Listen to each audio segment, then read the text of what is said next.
तो अभी हम अपने एक अलग नए टॉपिक के साथ स्टार्ट कर रहे हैं जो कि स्पेक्ट्रोस्कोपी है।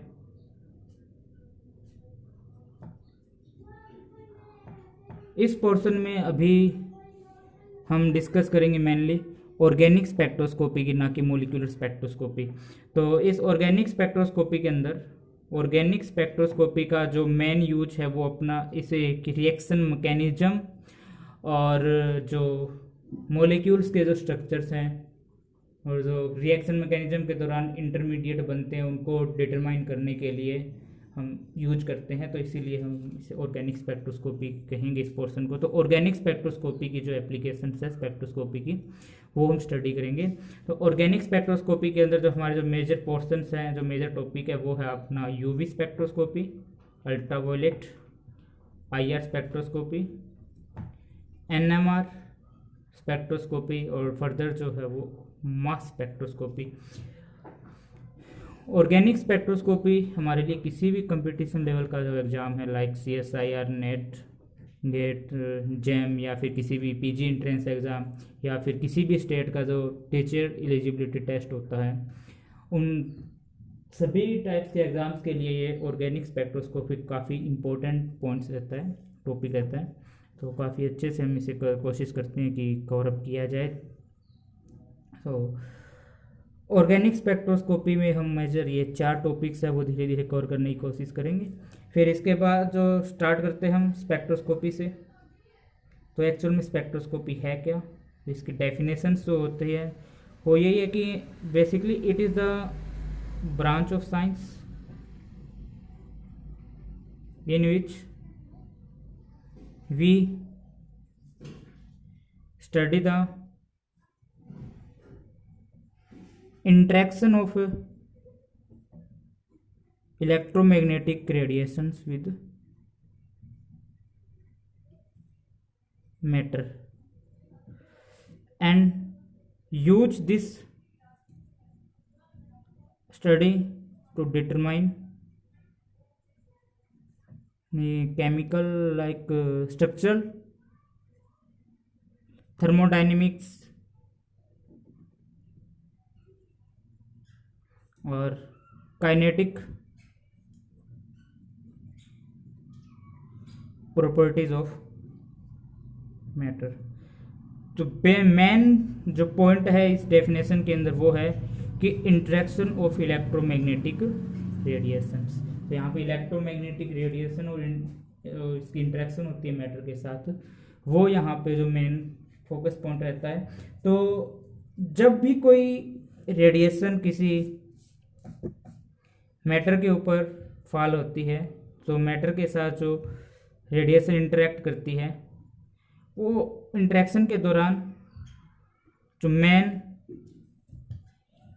फिनोमिना होते हैं वो होते हैं कि कुछ पार्ट है वो एब्जॉर्ब होगा, कुछ पार्ट रिफ्लेक्ट होगा और कुछ पार्ट है वो ट्रांसमिट होगा। ये तीनों फिनोमिना है वो जब कोई इलेक्ट्रोमैग्नेटिक रेडिएशन किसी मैटर के अंदर मैटर के साथ इंटरेक्ट करती है, मैटर के ऊपर स्ट्राइक करती है, तो ये तीनों फिनोमिना है वो पैरेलल होते हैं कि कुछ पार्ट एब्जॉर्ब भी होगा, रिफ्लेक्ट भी होगा, ट्रांसमिट भी होगा।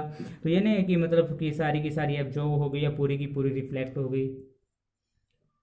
ये पॉसिबल है कि मेजर पार्ट है वो एब्जॉर्ब हो जाए, या फिर अगर जो मॉलिक्यूलर सरफेस है वो हार्ड है तो मेजर पोर्शन है वो रिफ्लेक्ट हो सकता है। यदि वो काफ़ी रेयर सिस्टम है तो उसमें से ज़्यादा पार्ट है वो ट्रांसमिट होगा। तो इसी चीज़ के बेस के ऊपर हम डिस्कस करते हैं कि मेन जो अपना स्पेक्ट्रोस्कोपी है वो जो एब्जॉर्ब्ड पार्ट होगा और ट्रांसमिटेड पार्ट होता है उसी के ऊपर हमारे जो स्पेक्ट्रोस्कोपी है वो डिपेंड करती है पूरा का पूरा। रिफ्लेक्शन पार्ट्स का स्पेक्ट्रोस्कोपी के अंदर यूज नहीं होता। सो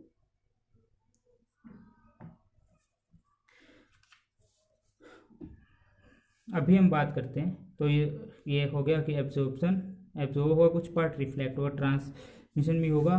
तो अब हम बात करते हैं टाइप्स ऑफ स्पेक्ट्रोस्कोपी, किस तरीके से टाइप्स ऑफ स्पेक्ट्रोस्कोपी अराइज होते हैं, किस तरीके से हम स्पेक्ट्रोस्कोपी को डिवाइड कर सकते हैं। मेनली स्पेक्ट्रोस्कोपी को हम दो तरीके से स्टडी कर सकते हैं, one portion in absorption spectroscopy और second one will be the emission spectroscopy. Absorption और एमिशन स्पेक्ट्रोस्कोपी में क्या होता है कि जब कोई मॉलिक्यूल्स होता है, जब लाइट फॉल होती है,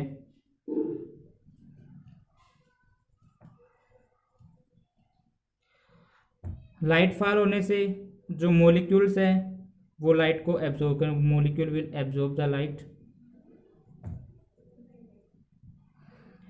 एब्जॉर्ब करने के बाद क्या होगा, जैसे हम यहाँ पे कोई सैंपल लेते हैं, मैटर लेते हैं, कोई आई नोड इंटेंसिटी की कोई लाइट है, वो फॉल हो रही है, रेडिएशन है, कुछ पार्ट जब इसका एब्जॉर्ब होने हो जाएगा यहाँ से, तो ट्रांसमिटेड जो पार्ट है उसकी इंटेंसिटी है वो कम होगी, आई। तो आई नोट और आई नोट यहाँ पे इंटेंसिटी ऑफ इंसिडेंट रेडिएशन है और ये ट्रांसमिटेड है, तो इट मीन्स कितना पोर्शन इसका एब्जॉर्ब हुआ है वो होगा आई नोट माइनस में आई।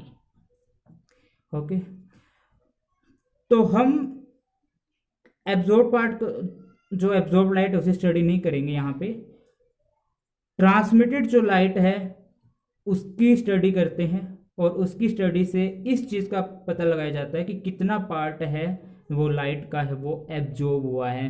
तो इनडायरेक्ट वे से हम ये कहेंगे ट्रांसमिटेड की स्टडी करते हैं, पर हम करना क्या चाहते हैं, एब्जॉर्ब पार्ट है वो स्टडी करना चाहते हैं, और एब्जॉर्ब पार्ट को स्टडी करने के लिए ट्रांसमिटेड रेज है उनको स्टडी किया जाता है। तो इस स्टडी से जो स्पेक्ट्रोस्कोपी अराइज होती है उसे हम बोलते हैं एब्जॉर्प्शन स्पेक्ट्रोस्कोपी।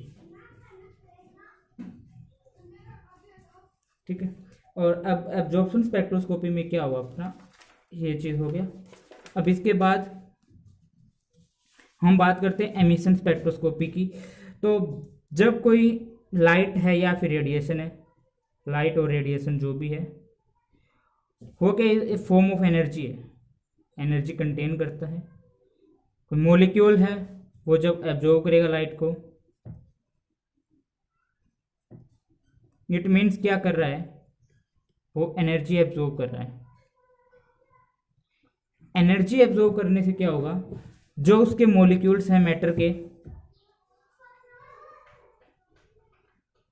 वो एनर्जी एब्जॉर्ब करेंगे। एनर्जी एब्जॉर्ब होने से जो मॉलिक्यूल्स है वो कहाँ से कहाँ चले जाएंगे, ग्राउंड स्टेट से एक्साइटेड स्टेट में। मीन्स कि यहाँ पे ये ग्राउंड स्टेट हमने लिखा, ये एक्साइटेड स्टेट लिखा, यहाँ पे कोई मॉलिक्यूल है, जैसे इसके ऊपर कोई लाइट या रेडिएशन फॉल हो तो यहाँ से ये जो मॉलिक्यूल है वो एक्साइटेड स्टेट में चला जाएगा। और ये हमें अच्छे से पता है कि एक्साइटेड स्टेट में मॉलिक्यूल्स है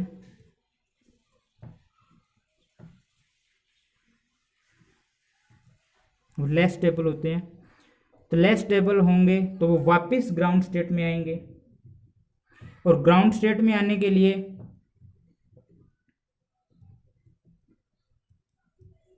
एनर्जी को लॉस करेंगे, और जो एनर्जी वो यहाँ पे लॉस होगी वो क्या होगी, रेडिएशन की फॉर्म में होगी, इन फॉर्म ऑफ रेडिएशंस। तो यहाँ से जो इन एमिटेड रेडिएशंस की जब हम स्टडी करते हैं तो इन एमिटेड रेडिएशन की जो स्टडी होगी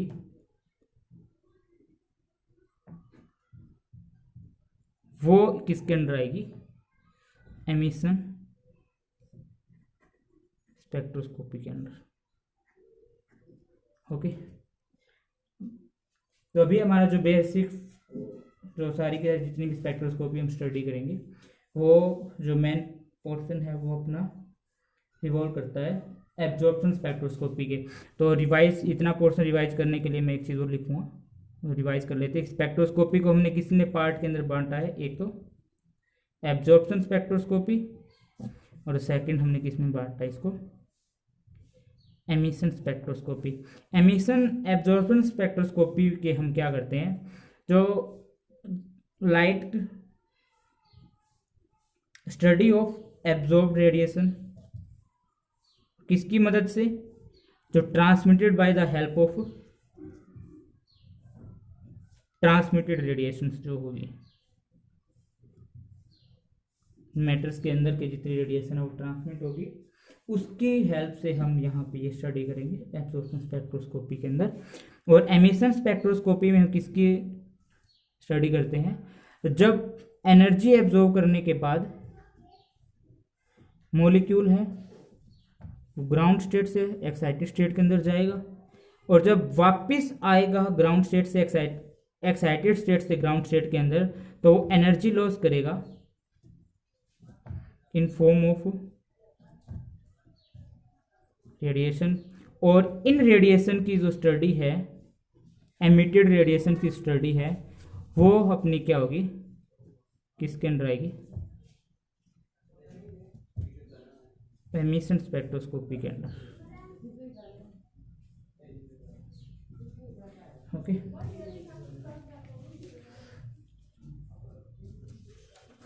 तो अब हम स्टार्ट करते हैं। जो बेसिक पोर्शन है अपना, जो मेन फोकस है वो एब्जॉर्प्शन स्पेक्ट्रोस्कोपी के अराउंड रहता है यहाँ पे। तो हम स्टार्ट करते हैं कि क्या क्या चीज़ें मोलिकुलर स्पेक्ट्रोस्कोपी का अगर हमें नॉलेज है तो हम एक बात यहाँ से कह सकते हैं कि किसी भी मोलिक्यूल के अंदर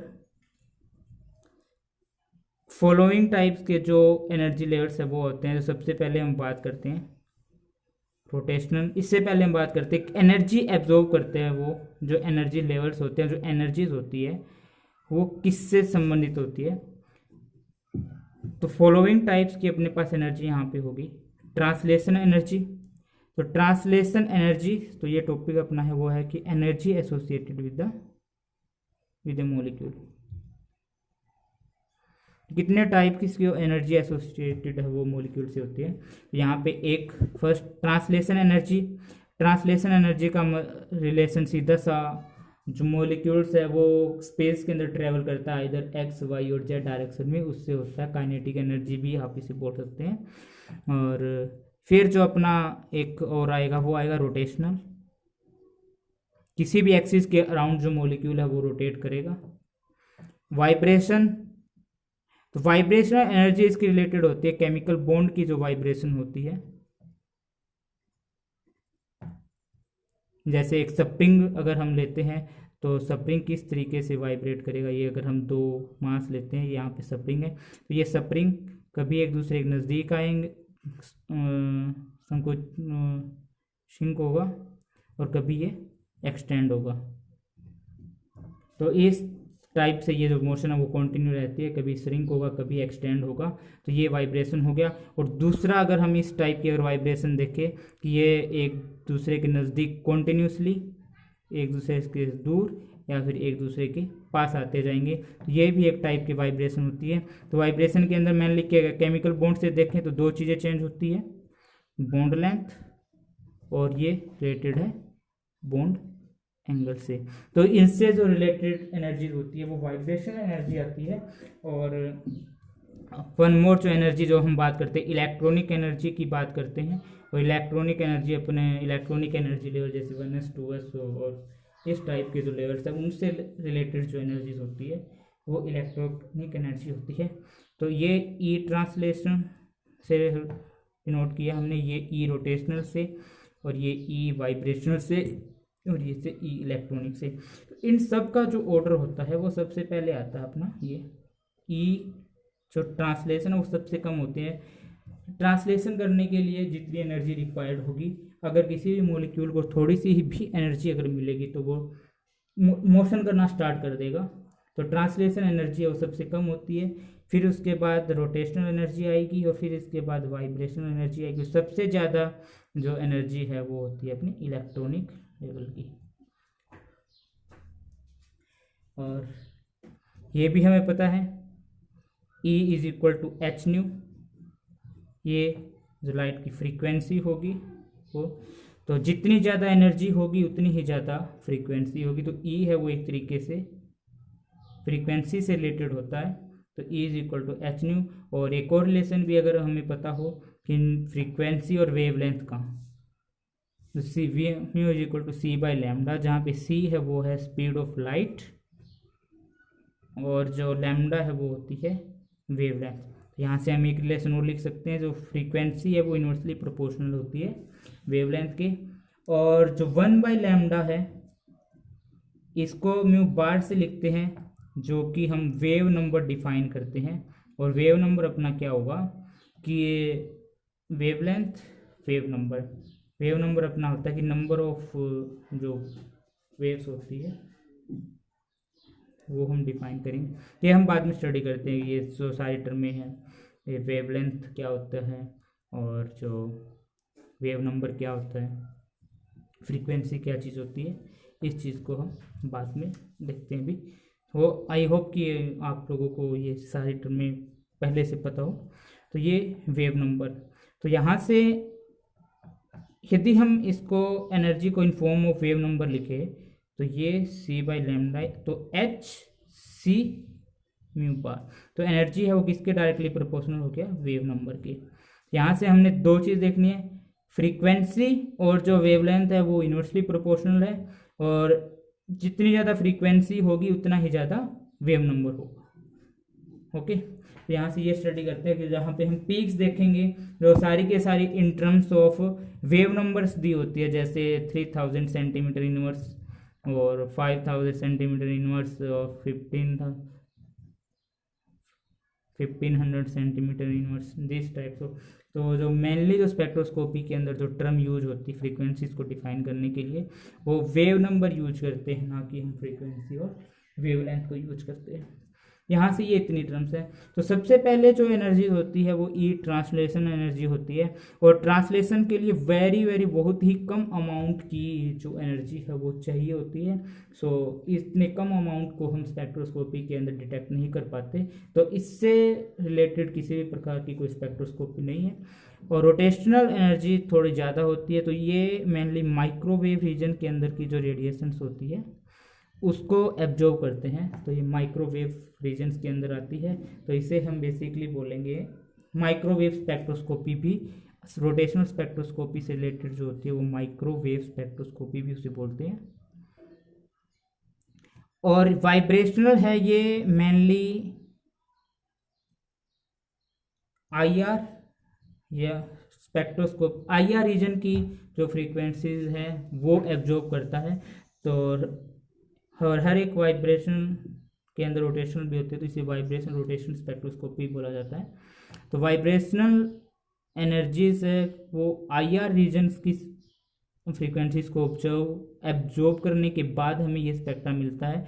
तो वाइब्रेशनल स्पेक्ट्रोस्कोपी को हम IR स्पेक्ट्रोस्कोपी भी कहते हैं।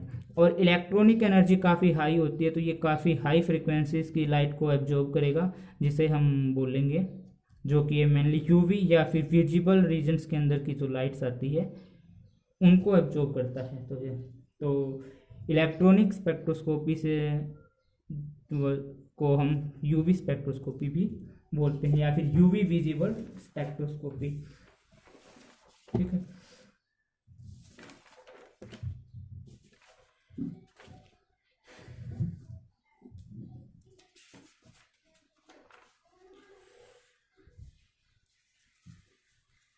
सो ये एनर्जी एसोसिएटेड हो गई इसके हमारे पास।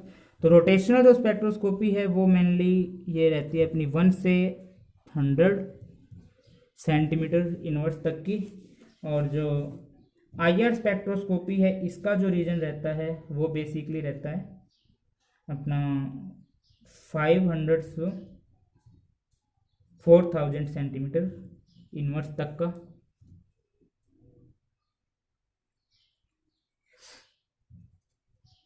और यूवी स्पेक्ट्रोस्कोपी है वो मेनली हम स्टडी करते हैं इस रीजन्स के अंदर है, वो अपनी यूवी स्पेक्ट्रोस्कोपी आती है। रोटेशनल स्पेक्ट्रोस्कोपी से रिलेटेड जो वर्ड्स आते हैं वो रोटेशनल एनर्जी लेवल होती है, और किसी भी मॉलिक्यूल्स के अंदर रोटेशनल एनर्जी लेवल्स होते हैं। तो इस रोटेशनल एनर्जी लेवल्स के बीच जो ट्रांजिशन होगी तो वहाँ से रोटेशनल स्पेक्ट्रोस्कोपी आएगी। और हर मॉलिक्यूल्स के अंदर हमें पता है कितने एनर्जी लेवल्स की हम बात कर सकते हैं, रोटेशनल एनर्जी लेवल। ये सारी चीज़ें हम क्वांटम के अंदर काफ़ी अच्छे से स्टडी करते हैं कि रोटेशनल एनर्जी लेवल कौन से होते हैं, क्या होते हैं, और वाइब्रेशनल एनर्जी लेवल्स क्या होते हैं। वाइब्रेशनल एनर्जी लेवल से रिलेटेड जो होते हैं वो वाइब्रेशनल स्पेक्ट्रोस्कोपी, और तीसरा जो अपना हम बात करते हैं electronic energy level.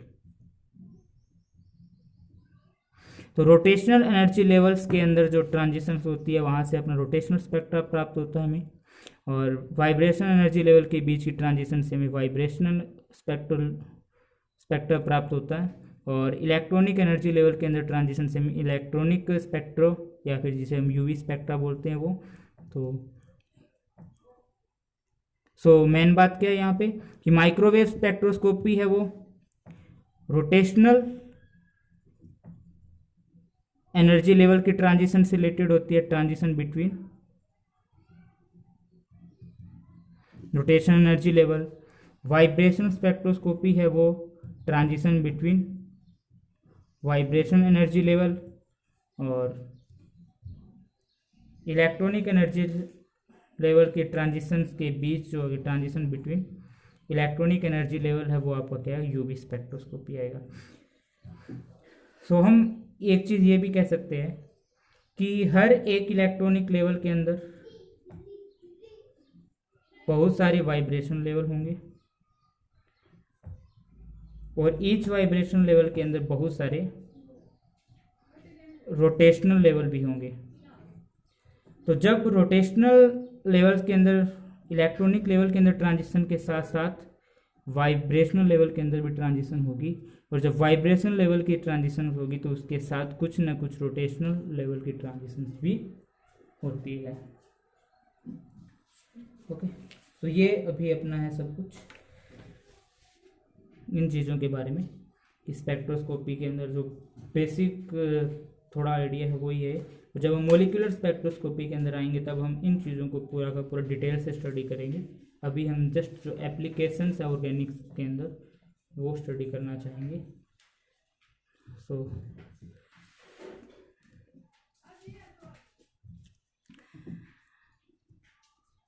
Electromagnetic radiations के रिलेटेड जो कुछ एक टर्म्स है वो हम स्टडी करने की कोशिश करते हैं। जैसे वेवलेंथ हम डिफाइन करते हैं, वेवलेंथ होता क्या है। वेव लाइट है वो इस तरीके से ट्रेवल करती है, वेव नेचर की होती है। यहाँ से जो ये एक क्रस्ट एंड ये ट्रफ होता है, तो दो कंजेक्टिव क्रस्ट के बीच की जो डिस्टेंस होती है, ये पहला क्रस्ट है, ये सेकंड है, तो इनके बीच की जो डिस्टेंस होती है टोटल वो होती है वेवलेंथ, जिसे हम लैम्डा से डिनोट करते हैं। और यहाँ से जो ये वाली लाइन है मैटर लाइट है वो डुअल नेचर की होती है, इसकी वेव नेचर भी पार्टिकल भी होती है। और ये जो यहाँ जैसे पार्टिकल है वो कितना ये इसकी मीन पोजीशन डिनोट करते हैं हम। जो स्ट्रेट लाइन है वो मीन पोजीशन होती है, और इस मीन पोजीशन से कितना ज़्यादा डिस्प्लेसमेंट हो रहा है, कितना डिस्प्लेस हो सकता है, वो ये पाथ है वो। ये जो मैक्सिमम डिस्प्लेसमेंट है वो मीन पोजीशन से कितना हो सकता है उसे हम बोलते हैं एम्पलीट्यूड। ओके,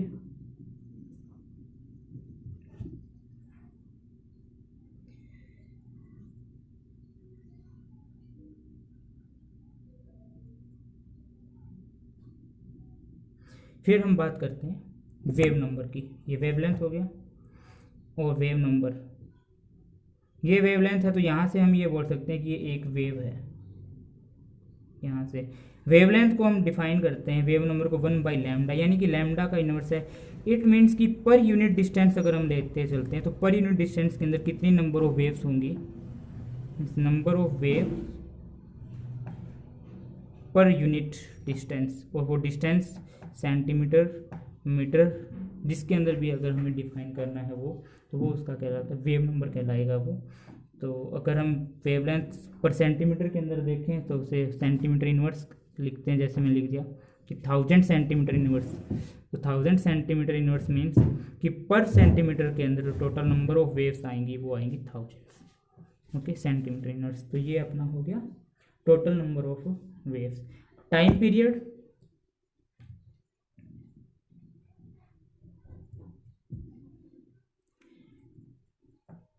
ये एक जो साइकिल है वो कंप्लीट करने के लिए कितना टाइम रिक्वायर होता है, ये एक साइकिल कंप्लीट करने के लिए, वो कहलाता है टाइम पीरियड, जिसे हम टी से डिनोट करते हैं। और फ्रीक्वेंसी होती है वो हम डिफाइन करते हैं 1/t से। ठीक है, टाइम पीरियड कितने साइकिल है वो पर टाइम के कितना टाइम लेगी वो वेव एक साइकिल कंप्लीट करने के लिए, वो टाइम पीरियड कहलाता है। और 1/t रिवर्स हो गया, यानी कि पर यूनिट टाइम के अंदर कितने साइकिल रिपीट कर सकती है, तो number of cycles per unit time, ये सेकंड इनवर्स से लिख सकते हैं या फिर हर्ट्ज से इसकी नोटेशंस की जाती है फ्रीक्वेंसी की। तो यहाँ से एक चीज़ हम और देख सकते हैं, जितनी ज़्यादा ये वेवलेंथ होगी या फिर जितनी कम वेवलेंथ होगी ये, उतना ही कम टाइम है वो लगेगा वेव को एक साइकिल कंप्लीट करने के लिए, या फिर हम ये बोल सकते हैं कि उतने ही ज़्यादा नंबर ऑफ साइकिल्स है वो रिपीट होंगे। तो जो फ्रीक्वेंसी है वो इन्वर्सली प्रोपोर्शनल होती है लैम्डा के। और दूसरी, कितनी स्पीड से ट्रेवल कर रही है, तो स्पीड जितनी ज़्यादा होगी उतने ही ज़्यादा साइकिल्स रिपीट होंगे। तो फिर फ्रीक्वेंसी वो किसके डायरेक्टली प्रोपोर्शनल होती है, स्पीड ऑफ ट्रैवलिंग, कितनी स्पीड से लाइट है वो ट्रैवल कर सकती है, स्पीड ऑफ लाइट। तो टोटल जो हम कंबाइन है वो इसे लिख सकते हैं म्यू बाई लैम्डा। तो वी बाई लैम्डा, वी जहाँ पे स्पीड है, और इलेक्ट्रोमैग्नेटिक रेडिएशंस को अगर हम लाइट की स्पीड से अगर ट्रैवल करते हुए माने तो ये सी बाई लैम्डा होगी यहाँ पे। तो ये जो टर्म्स है इससे रिलेटेड हैं, इलेक्ट्रोमैग्नेटिक रेडिएशन से रिलेटेड जो टर्म्स है वो है। तो नेक्स्ट वीडियो में हम स्टार्ट करेंगे जो स्पेक्ट्रा क्या होता है, और जो इंस्ट्रूमेंट होता है स्पेक्ट्रोस्कोपी के लिए जिसे स्पेक्ट्रोमीटर बोलते हैं, उसके अंदर कौन कौन से पार्ट होते हैं, कौन कौन सी चीज़ें आती है, वो हम डिस्कस करेंगे। So thank you.